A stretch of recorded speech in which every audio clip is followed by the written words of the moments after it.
If you want more distance without changing your swing at all, then these 5 exercises are massively going to fast track it. And if you're wondering, how do I know? Well, over the last year and a half, I've been on a bit of a journey. I've competed in long drive. I've gone from averaging over 300 yards, now averaging over 350 yards on the course. I've increased my swing speed by over 10 miles an hour. But the funniest thing is back when I was like an 18, 19 handicapper, I was still hitting it over 300 yards. And that is all because I was strength and conditioned back when I was a rugby player. And to be honest, I just love the gym. And hopefully these 5 exercises could really be the start of you absolutely bombing it out there. So let's get stuck in. Let's go!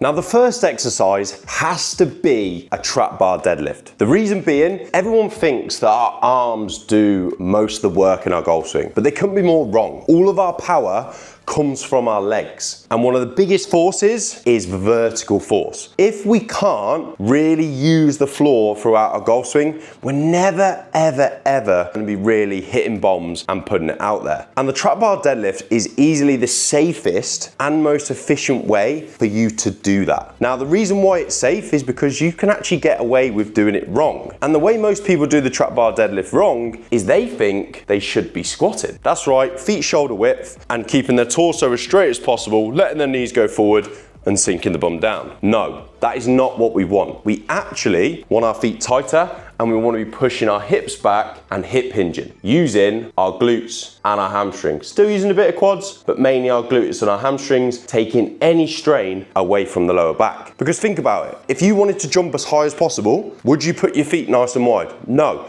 You would actually look to bring your feet around hip width. And that's exactly where they want to be when you're deadlifting. You're then going to focus on pushing your bum to the back of the room, feeling them hamstrings, driving as far back as you can whilst keeping your back straight, then moving the knees slightly out just to lower yourself further, back nice and straight, and push through the legs. And that's the important part. Pushing through the legs. Just because your hands are holding the bar doesn't mean you pull with them. They're like hangers. Just keep them nice and straight and keep that bar nice and tight and just let your legs do all the work. And with this one, it's massively technique. As soon as you get efficient with the technique, suddenly your body's gonna start being more efficient in your swing. Suddenly you're gonna learn how to use your glutes and hamstrings. All of a sudden, you're putting the ball out there further. When it comes to sets and reps, 3 sets of 6 to 8 is perfect as a starting point. As you get better, as you feel more comfortable bringing on more load, you could start dropping the reps down a bit more, maybe like 4 or 6. But if I'm honest, I would just focus on technique, making sure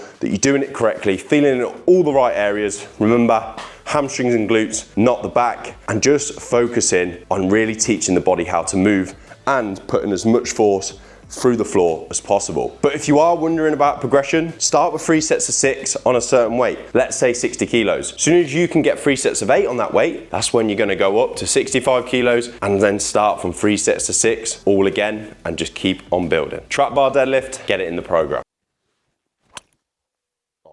Absolutely munch. So moving on to number 2, I did say that most of your power comes from your lower body. However, that does not mean that the upper body is completely void at all, which is why the second exercise has to be a landmine push press. This is what a landmine is. You can either put it in the corner of a room, most gyms actually have like the landmine mounts, which the bar goes in, or you can look to put it right in the middle of a plate. But the reason why it's a push press and not just a standard strict shoulder press is because we want to teach the body to learn to move together and produce as much force through our upper body as possible. So the landmine push press is really good at helping us get a bit of strength in our shoulders and the upper body to really help us hit these positions in our swing, as well as producing a lot of force through impact. So the setup is a shoulder width stance for this one, a bit of bounce in the knees. You want your hand just in front of your shoulder with your elbow directly above your wrist, and you then, with a little bit of a push through the legs,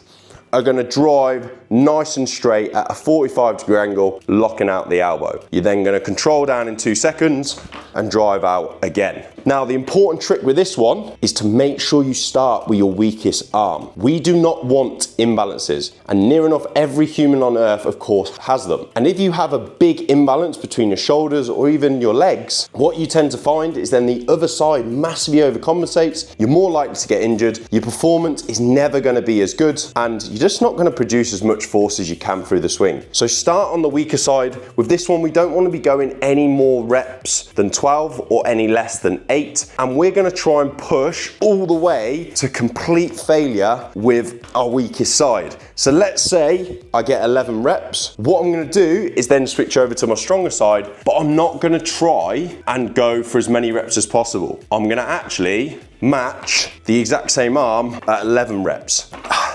11. And what you'll find is over time, your shoulders are going to get stronger, but not only that, they're going to get more and more even. You might even see a bit of an aesthetic difference. Oh, hello, Milo. How are you? Just a casual appearance for Milo. And you're going to have a nice, strong upper body to be hitting them bombs.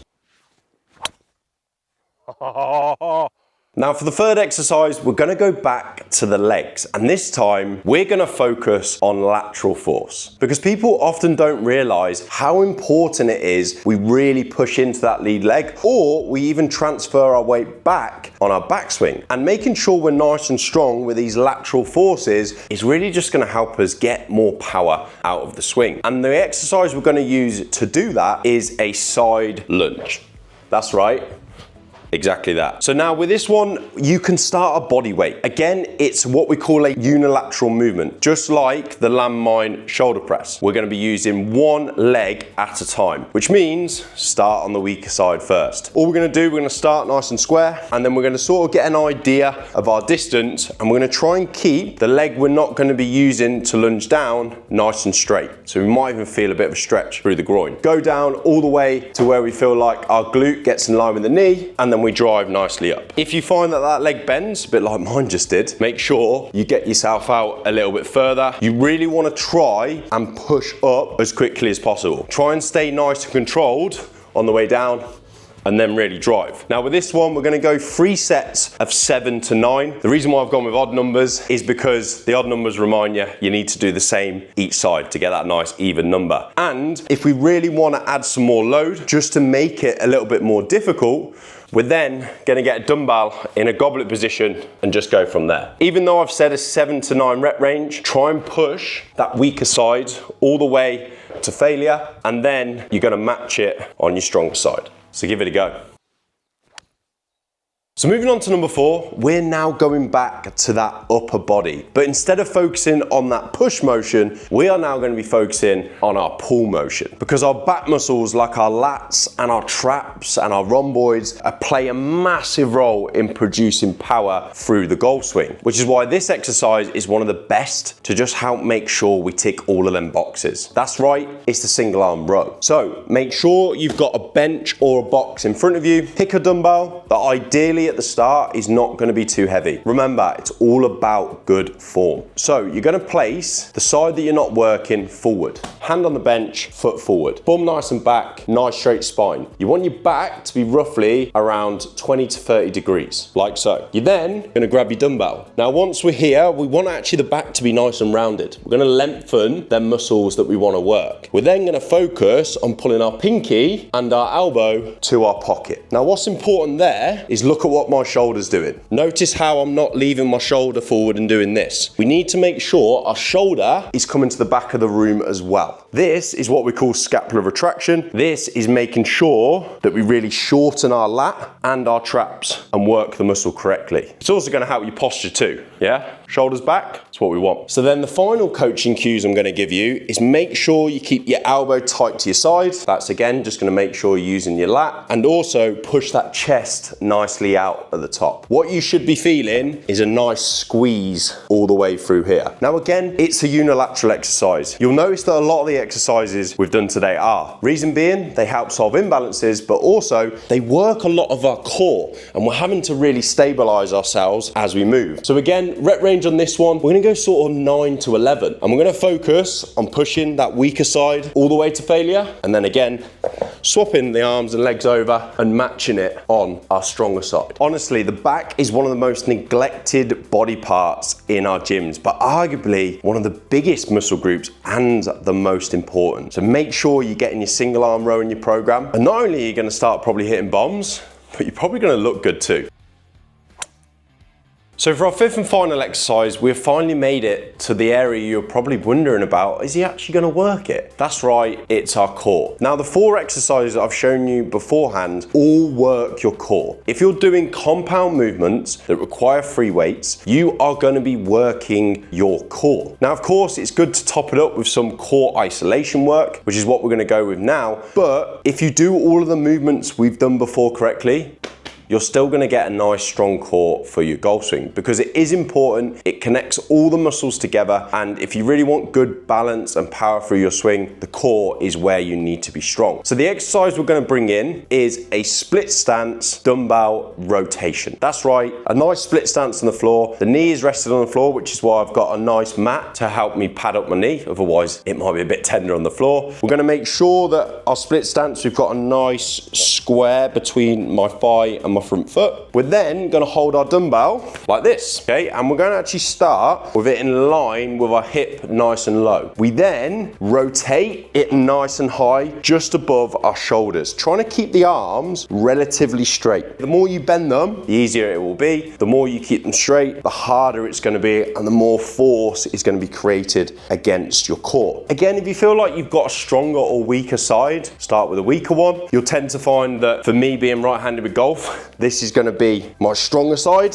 And then once I'm done, literally swap my knees and feet round again, start from my side and then rotate all the way through. Now with this one, we're looking to go 10 to 12 reps. You're not really going to focus on pushing your core to complete failure. You just want to make sure you've got good quality reps. Try and keep your rib cage down and your belt buckle up. Don't be like a silverback gorilla. Keep that core connected. Make sure you're really feeling the abs, and then rotate nice and steady. And that is your 5th exercise that you need to make sure you get in your program.